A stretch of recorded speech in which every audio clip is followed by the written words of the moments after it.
দেখো এই অঙ্কটা কি আছে, গড়। আশা করি গড় জিনিসটা কি বোঝানোর দরকার প্রয়োজন নেই। তবুও আমি একটু বলে দিচ্ছি। গড় জিনিসটা হচ্ছে, মনে করো এখানে একটু বলে দিচ্ছি। তুমি 5টা আম পেলে, তুমি, দ্বিতীয় জন তোমার বন্ধু পেল 6টা, তৃতীয় জন পেল 7টা, চতুর্থ জন পেল মনে করো 10টা, আর পঞ্চম জন পেল 17,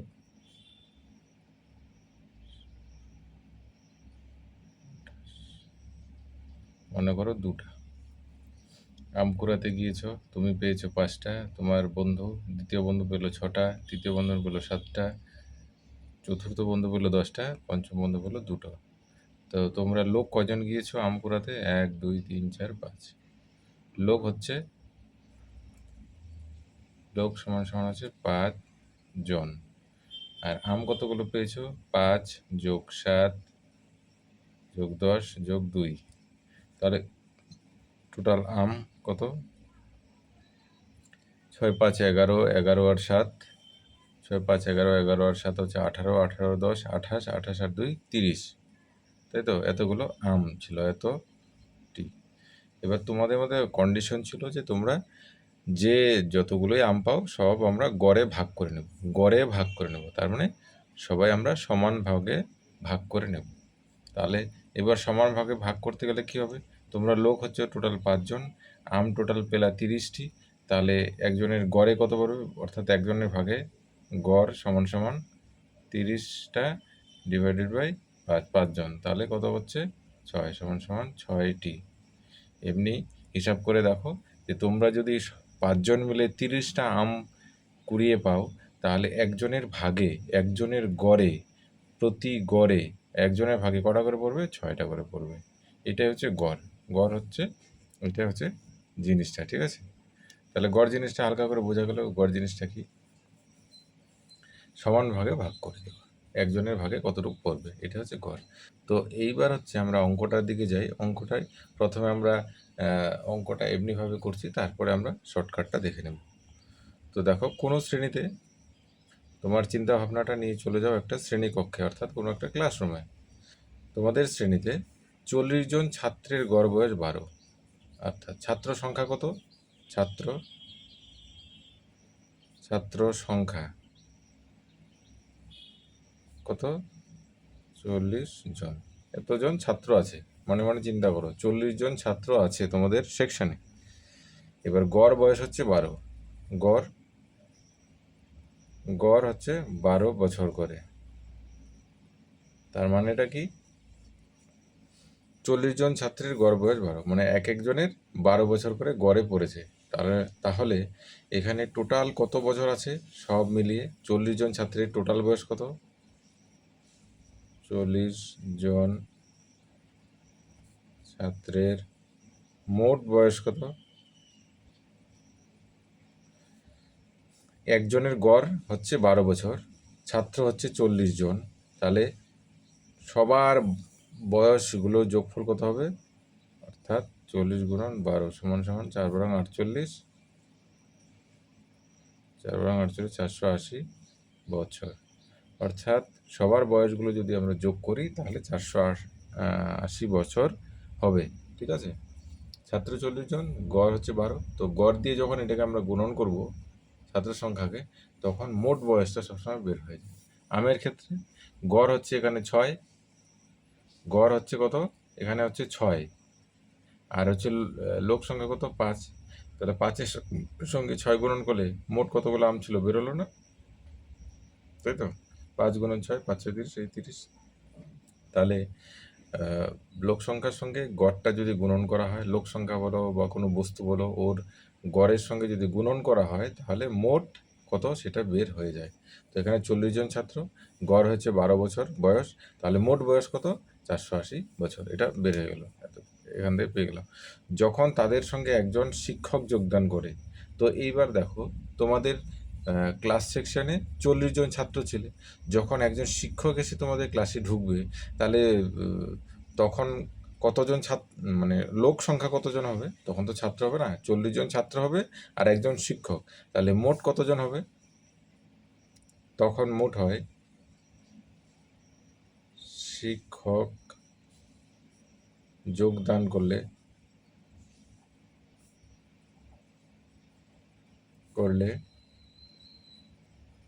মোট সংখ্যা কত হয়, মোট সংখ্যা কত হয়, 40 জন ছাত্র ছিল প্লাস একজন শিক্ষক যোগদান করলো, তাহলে লোক সংখ্যা কত হবে, এত জন, তাই তো, সিম্পল হিসাব। তাহলে তাহলে পরে কতজন হলো, 41 জন হয়ে গেল। এইবার বলছে যোগদান করে তখন গড় বয়স হয় 13 বছর। যখন শিক্ষক যোগদান করলো শ্রেণীকক্ষে তখন গড় বয়স হয় 13 বছর, তাহলে তখন মোট বয়স কত বের হয়, তাহলে শিক্ষক যোগদান করলে মোট বয়স হয়, এটা লিখলাম না, শিক্ষক যোগদান করলে মোট বয়স কত হবে,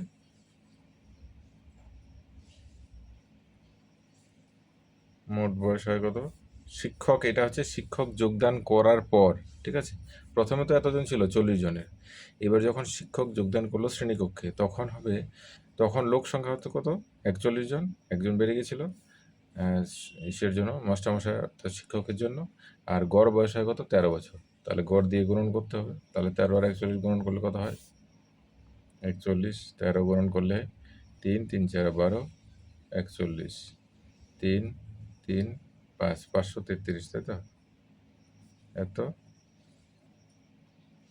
বছর হয়, তাই তো, গুণনটা ঠিক আছে তো, 3, 3, 3 4 12, 41, 3, 3, 5, আচ্ছা ঠিক আছে। তাহলে দেখো মাস্টারমশাই অর্থাৎ শিক্ষককে নিয়ে মোট বয়স হচ্ছে এই এত বছর হয়, এবার শিক্ষক ছাড়া বয়স হচ্ছে কত, 480 বছর, তাই তো, তাহলে শিক্ষককে নিয়ে মোট বয়স হচ্ছে এত, শিক্ষককে ছাড়া বয়স হচ্ছে এত, তাহলে এটা থেকে এটা যখন আমি মাইনাস করে দেব তখন কি বেরোবে, এটা থেকে যখন এটা মাইনাস করে দেবো তখন শিক্ষকের বয়সটা বেরোবে, অর্থাৎ শিক্ষককে নিয়ে মোট বয়স হচ্ছে এত বছর, আর শিক্ষক বাদ দিয়ে শুধু ছাত্রদের বয়স হচ্ছে এত বছর, তাহলে এইটা থেকে এটা বাদ দিলে কি হবে, শিক্ষকের বয়স বের হয়ে যাবে, শিক্ষকের বয়স 533 মাইনাস 480 সমান সমান কত বেরোলো, 3, 5, তাই তো, এত বছর, ঠিক আছে, তাহলে শিক্ষকের বয়স বের হয়ে গেল 53 বছর বের হয়ে গেল।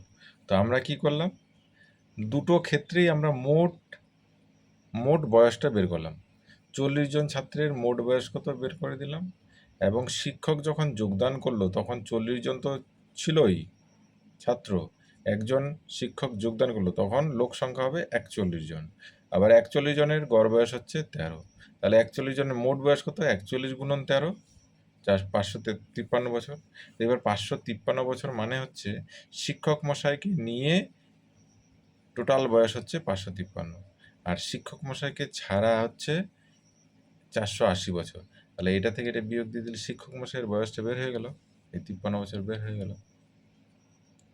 বুঝতে পেরেছো আশা করি।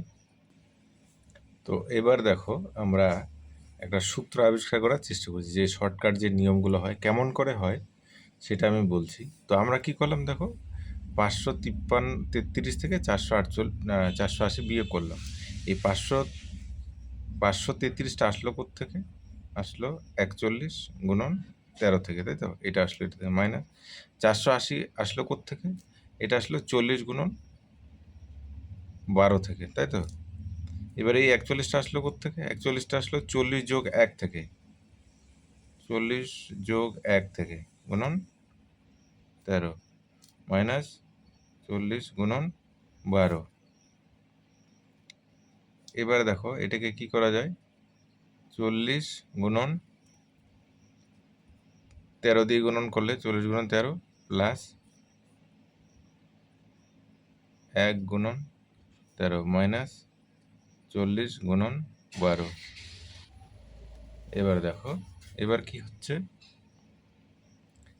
এইটা আর এটা একসঙ্গে নিয়ে আসো, 40 এদিকে রইল, তাহলে এখানে 13 থাকবে আর এখানে থাকবে -12। এটা এখানে নিয়ে আসার পর কমন নিতে হয়, আমি একটা লাইন গ্যাপ দিলাম, ঠিক আছে। আর হচ্ছে এইটা হচ্ছে এখানে রেখে দিলাম 1 গুণন 13, যেহেতু এখানে একজন এসেছিল, ঠিক আছে।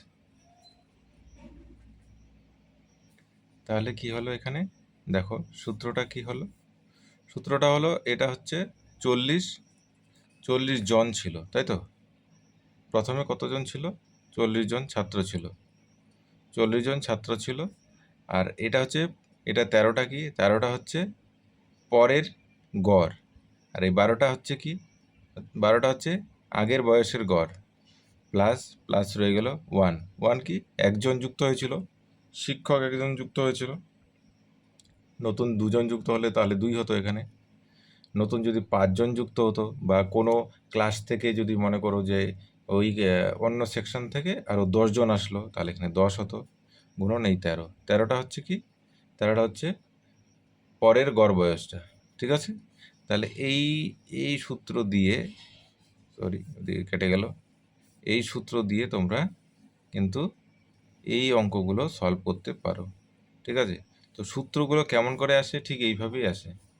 তাহলে হচ্ছে 40 13 - 12 প্লাস 1 ইন্টু 13, এইটা হচ্ছে সূত্র। অর্থাৎ মোট ছাত্র সংখ্যা,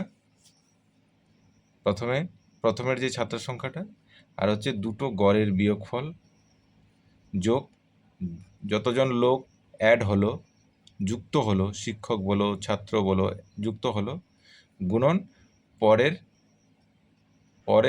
গড়, ঠিক আছে। তো এই সূত্র দিয়ে যদি তোমরা করে দাও তাহলে কিন্তু তোমাদের অঙ্ক হয়ে যাবে।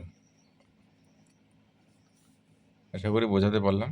তো আমি তোমাদের দুটো হোমওয়ার্ক দেব, কারণ এই অঙ্কগুলো করার পর তোমরা যদি নিজেরা বাড়িতে প্র্যাকটিস না করো তাহলে কিন্তু মনে থাকবে না।